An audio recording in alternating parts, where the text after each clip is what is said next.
Underwood Teahouse by Studio Ku Kanai in Shanghai, China.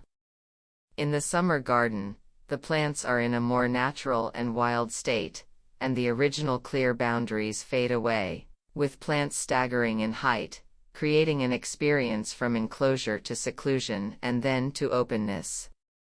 The tea house is located at the eastern end of the garden.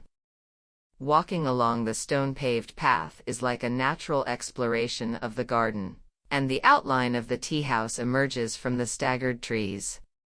The building is half buried, with a curved roof that slides from high to low, and a gable height of only 1.5 meters, on which flowers and plants grow naturally. The horizontal window facing to the garden, and the interior is shaded as if it was the entrance to a cave. From a distance, the whole tea house looks like a plant growing out of the ground, silent, humble, and integrated with the garden. The curved ceiling is naturally pulled by gravity, falling from 3.15 meters to the lowest point of 1.8 meters by the window. The semicircular wall is embedded with the entrance and a niche seating.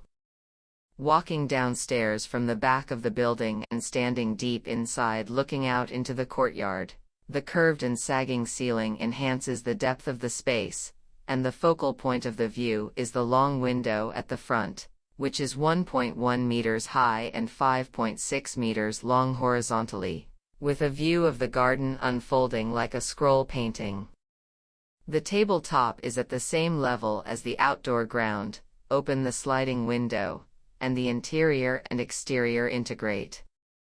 Sitting in front of the window, looking at the courtyard in the view of a cat, the trees appear more upright and the courtyard appears more far-reaching, forming a natural barrier to the existing buildings across the garden. From early morning to noon, the room is shrouded in shadows, as if in a hidden cave in the woods.